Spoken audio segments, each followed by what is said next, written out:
My name is Amelia, and this is the story of the day I realized I had never truly belonged in my own family. I arrived at my sister, Sophia's wedding with a single goal: to celebrate, pose for a few photos, and embody the role of the kind older sister, as I always had. The wedding unfolded at a lakeside resort in Vermont, a place renowned for its gardens bursting with wildflowers and banquet halls crowned with soaring glass ceilings. As my car rolled to a stop at the main gate, a staff member in a crisp black suit opened the door with practiced grace. I took a deep breath, the scent of lake air and roses mingling, and smoothed my wine-colored dress, the only one I felt could hold its own at such a grand affair. My heart flickered with a familiar ache, a quiet reminder that I was never the favored child, but I pushed it down, determined to keep the day about Sophia. Stepping onto the cobblestone path, I caught sight of my cousin Lily, radiant in a lavender gown, chatting with a group of Sophia's friends. "Amelia?" she called, her smile bright but fleeting. "You made it." "Sophia's already inside, glowing, of course." Her words were kind, yet her eyes darted back to the group, dismissing me as swiftly as they'd noticed me. I nodded, forcing a smile, the weight of being an afterthought settling heavier in my chest. I wasn't here to steal the spotlight or stir trouble. This was Sophia's day, but the sting of being overlooked, even in passing, gnawed at me. Clutching my purse, I walked toward the main hall, my heels clicking softly against the stone. The glass doors loomed ahead, reflecting the golden afternoon light, and I braced myself for what lay beyond, sensing the emotional storm that awaited. But what I didn't expect was just how cold they could be. As soon as I stepped into the main hall, a receptionist greeted me with a dazzling smile. "Your name?" "Amelia Harper," I said softly. Her smile faltered for a moment. I saw the hesitation on her perfectly made-up face. Her hand flipped through the list a little faster than usual, then stopped. Her eyes narrowed slightly before she looked up. Here it is. You're placed in the hallway area." I blinked. "Sorry, where?" "Just outside the banquet hall, near the coat check area," she said, trying to sound casual. I glanced at the seating chart beside us. My parents, Mr. and Mrs. Harper, were seated at the head table. Sophia's close friends and her husband's co-workers all had spots inside, under the sparkling chandeliers. And me? I didn't see my name anywhere. "Maybe there's been a mistake," I said, trying to keep my emotions in check. She smiled again, this time more awkwardly. "I'm afraid not. This is the assigned spot." My chest burned. I told myself maybe the hall had run out of space. Maybe it was a last-minute error. But then I saw my mother, Evelyn, standing next to Sophia, adjusting the veil on her wedding dress.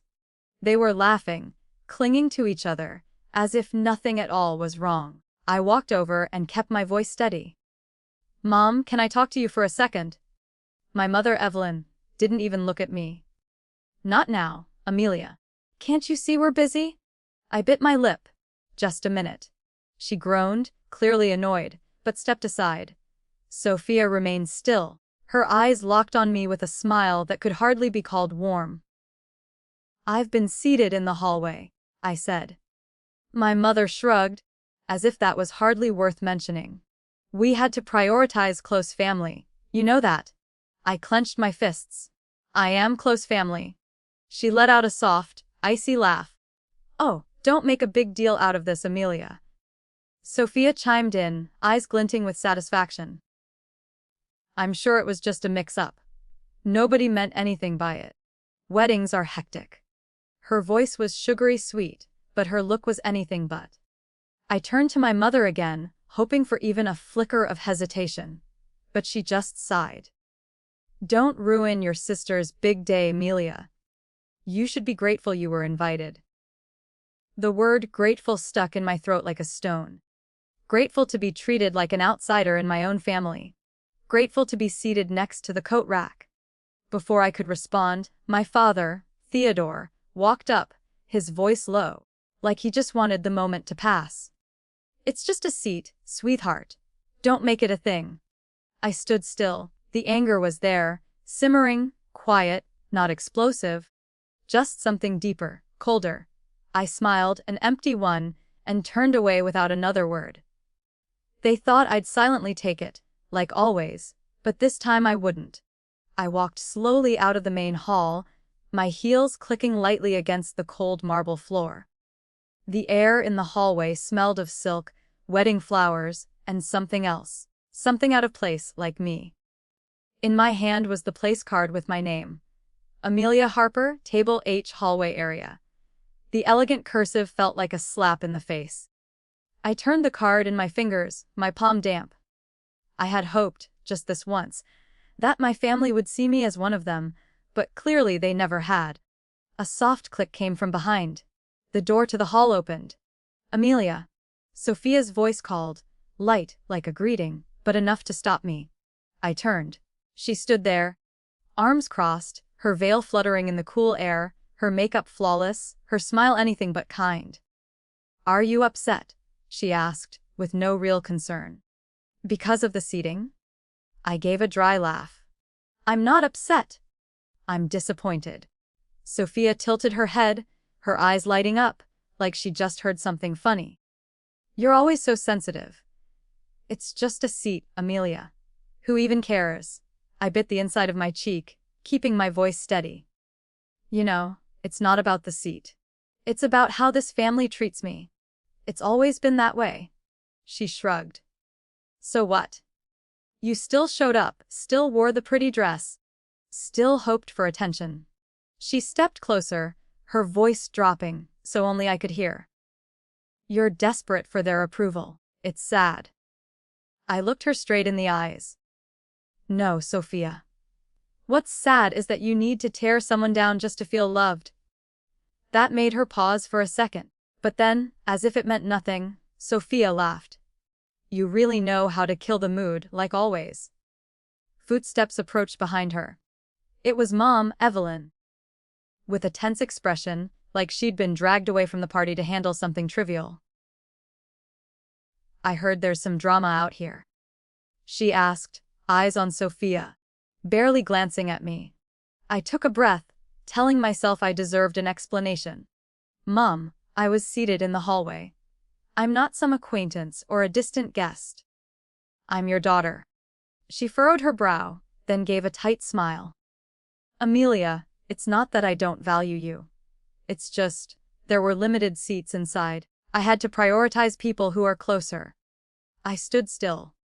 "What did you just say?" "Closer to Sophia?" she said quickly. "Aunt Patricia, her best friend from college, the people who were there when she was sick. You've always been independent.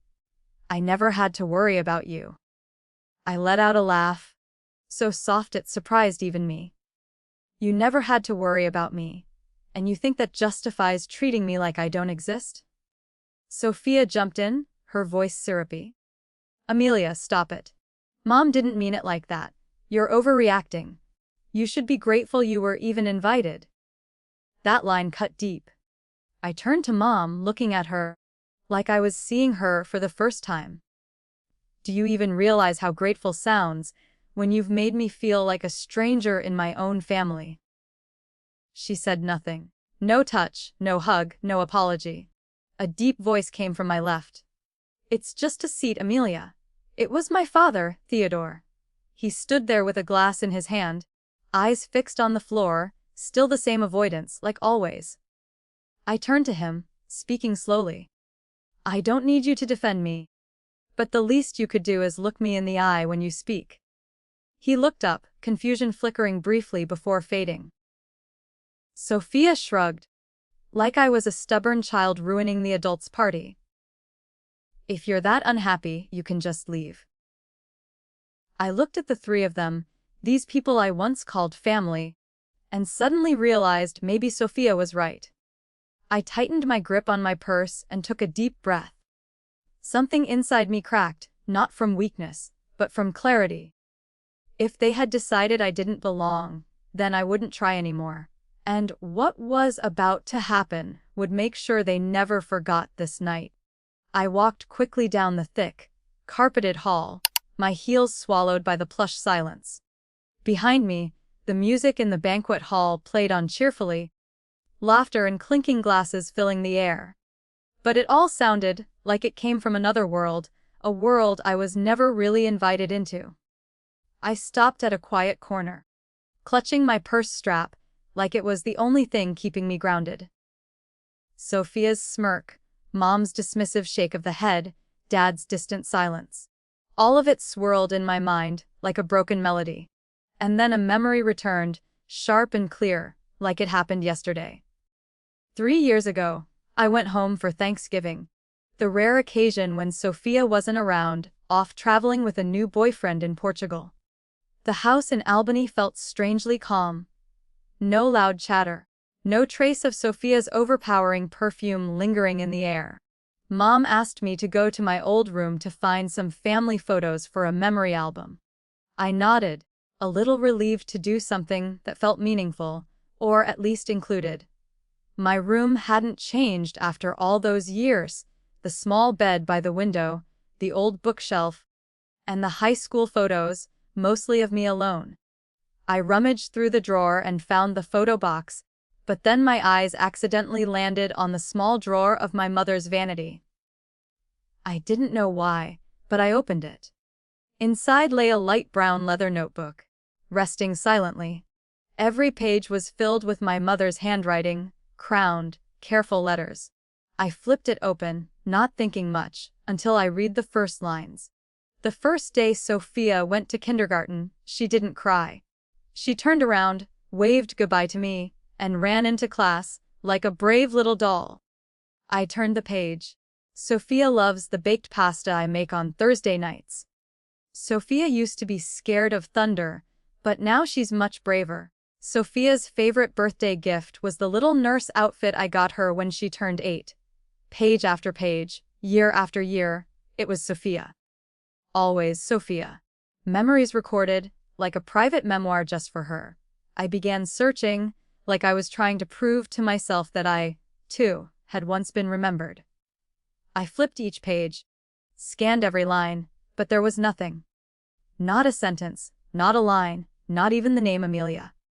I clutched the notebook so tightly, my knuckles turned white. When Mom walked in, I was still sitting, motionless, on the floor, the notebook wide open in my hands. "You wrote all of this about Sophia?" I asked, my voice small but cold. She glanced at the notebook and smiled, light as if it meant nothing. I had to remember everything, so Sophia wouldn't feel forgotten. She's sensitive. I bit my lip until it bled. And what about me? Mom looked at me, her eyes unwavering. You've always been independent. You didn't need to be written about to be remembered. I nodded, saying nothing more. But something inside me shattered in that moment. A part of my childhood. A part of my hope, and the part of me that longed for my mother's recognition. That memory came back so vividly in the luxurious hallway of today's wedding. Nothing had changed.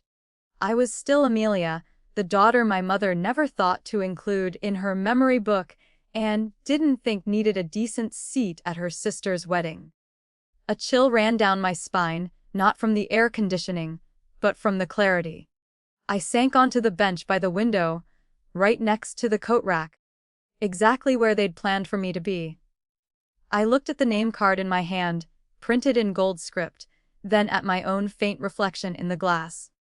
Behind me, the wedding went on, glimmering lights, white flowers, Sophia's dazzling smile, and her expensive dress. But I sat here, on the edge of memory, space, and affection. If this was where they thought I belonged, maybe they'd never truly known me at all. And for the first time, I didn't feel sad about that. I just felt like I was finally stepping out of the shadows they had cast over me for so many years, and I was ready to face all of it. I stayed still on that bench by the glass, my heart tangled between memories and the present. Everything that had just happened, the way Sophia mocked me, how Mom brushed off my feelings, like they didn't matter, kept playing over and over in my head, like a loop with no end. Amelia. A low male voice startled me. I looked up. Standing in front of me was Nathaniel Brooks, the groom of the day. He wore a tailored tux, his tie slightly loosened, his dark brown hair tousled, as if he'd run his hands through it from stress. In his hand was a champagne flute. Auntie. I stood up, smoothed my dress, and nodded slightly. Nathaniel. He looked at me, eyes narrowing slightly, like he was trying to figure something out. Seeing you sitting here doesn't feel like you. I let out a soft laugh. Really? Because your family decided I'm not worthy of a seat in the main hall. He said nothing. A heavy silence settled between two people who barely knew each other, yet were sharing a strangely intimate moment. Amelia? Nathaniel finally said, his voice lower. Can I ask you something? I met his gaze. Go ahead. He hesitated, his hand tightening slightly around the stem of the glass. Has Sophia ever said anything about me that seemed off to you? I tilted my head. Are you asking if I've heard her badmouth you? Not just that. He pulled his phone from his inner jacket pocket, looked down at the screen, then shook his head. It's just, lately, she's been different, controlling, secretive. There are things she doesn't want me to know, and I'm starting to realize something's not right. I paused. Sophia's harsh words during family gatherings still echoed in my mind, but I had never told anyone. Partly because I didn't want to cause trouble, partly because I was so used to being dismissed. But something in Nathaniel's eyes made it impossible for me to stay silent this time. You might want to brace yourself, I said slowly, because I don't think you really know who Sophia is. He opened his mouth to respond, but another voice cut in, soft yet strangely powerful. And if you're still unsure, then maybe your mother can help make things clear. We both turned. Victoria Brooks, Nathaniel's mother, stood at the end of the hallway, holding a phone, her eyes locked on her son. She was the kind of woman who made a room pause when she entered. Not because she was loud, but because her presence demanded attention. Today, she wore an elegant navy gown, her platinum hair in a sleek bun, and her eyes sharp enough to see through anything. She walked closer and handed the phone to Nathaniel. Look. Nathaniel took it, his finger swiping across the screen. First, a furrowed brow, then a stunned expression. I saw his hand tremble slightly as he scrolled. I couldn't see the messages, but his expression changed from confusion to anger, then to something deeper, broken. She. Nathaniel's voice cracked. She told her best friend she was training me to be the perfect husband. Said I was too predictable, and as long as she stayed sweet in front of you, this house would be hers. Victoria nodded. There are also messages to her stylist. Sophia said that a few months after the wedding, she'd find a way to make you dependent. And then everything will be mine. That's a direct quote. I looked at Nathaniel. His face had gone pale, his shoulders tense, like he was bracing against an invisible weight. I can't believe this, he whispered. Mom, why do you have these messages? Victoria glanced at me, then answered. A friend of mine works at the studio Sophia hired her stylist from. They accidentally sent the backup file to my email when I rescheduled a fitting, and I read it. Nathaniel sank into a chair, still gripping the phone. The air around us felt frozen. I sat beside him, saying nothing. Part of me hurt for him, but another part knew this was the moment when buried truths finally came to light. Victoria stood there, silent for a few seconds, then said gently, Amelia. Thank you for not turning away. I gave a small nod. I didn't need thanks. I just wanted the truth not to stay buried. And from here on out, I knew this wedding would no longer go the way they had planned, and Sophia would no longer control everything the way she thought she could. The air in the private conference room on the resort's second floor felt heavy. No one spoke when the door closed behind us. Only the hum of the AC and the faint breeze slipping through a slightly open window. Nathaniel sat at the head of the table, his eyes blank. Victoria stood behind him, her hand resting lightly on his shoulder, like the only anchor left. I sat slightly to the right, hands in my lap, trying to stay composed. Even though my heart pounded so loud, I was sure everyone could hear it. The door opened again. Sophia walked in with my mother, Evelyn. Mom looked confused, but Sophia didn't. She held on to her usual air of confidence, only now there was a flicker of caution in her eyes, and worry. "What's going on here?" Sophia asked, her voice slightly high-pitched, as if she was trying to regain control. "Why are you all pulling people out of the wedding?" Nathaniel stood up, and the look in his eyes was no longer shock. It was a cold, clear resolve. He pulled a white envelope from the pocket of his suit jacket and placed it firmly on the table. "You know what this is?" Sophia stared at the envelope, saying nothing. "Petition to annul the marriage," he said, his voice unwavering. "And in case you care, I've already signed it." The room fell silent. My mother gasped, her hand covering her mouth. Sophia stepped back, her lips pressed tightly together. "You're joking, right?" she asked, trying to keep her voice calm. Victoria spoke up, her tone sharp as a blade. "We read all of your messages, Sophia. Every word you said about Nathaniel, about me, about this family. There's no denying any of it." "I didn't." Nathaniel cut her off, and for the first time, his voice carried both hurt and fury. "You called my mother a rich old woman who only knows how to write checks. You told your friend you'd have it all under control 6 months after the wedding. You called me too easy to manipulate. Just pretend to be fragile and you get anything you want. Want me to quote more?" Sophia froze. I looked at my mom. She stood still, her face pale, as if she was seeing her daughter's true self for the first time. "Those were jokes," Sophia said, her voice weak. "Messages between friends. Not serious."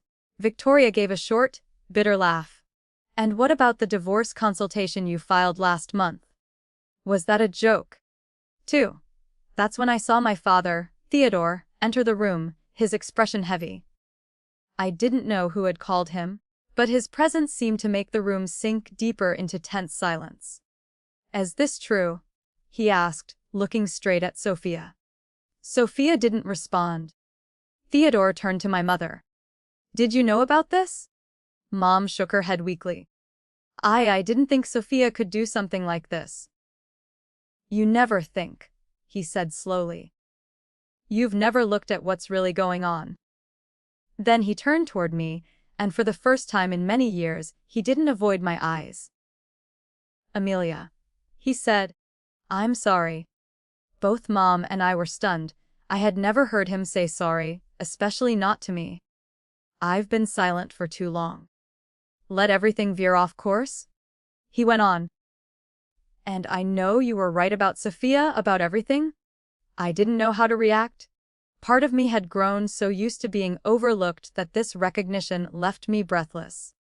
Sophia snapped out of it. "You're taking her side?" she shouted, voice rising. "Your daughter, the one you've always loved, is being turned on by her entire family over a few dumb texts." Nathaniel gripped the edge of the table. "Don't call them dumb texts, Sophia. That's who you really are. You don't understand," Sophia shouted, her voice trembling. "I love you. I just didn't want to lose the chance to build a stable life." "What's wrong with that?" Victoria raised an eyebrow. "Is that what love looks like? Planning a divorce before the wedding even starts? She's lying." Sophia spun toward me, her eyes burning. "This is all your fault. If you weren't so jealous, if you didn't poison Mom against me, today wouldn't be ruined." I took a deep breath, staying calm. "Sophia, you did this to yourself. Don't blame anyone else. You've always been the outsider in this family." Sophia screamed, always pretending to be the good one, just to make Mom feel guilty. "What do you want? To steal everything from me?" "No," I said, my voice quiet but clear. I just want the truth to be seen.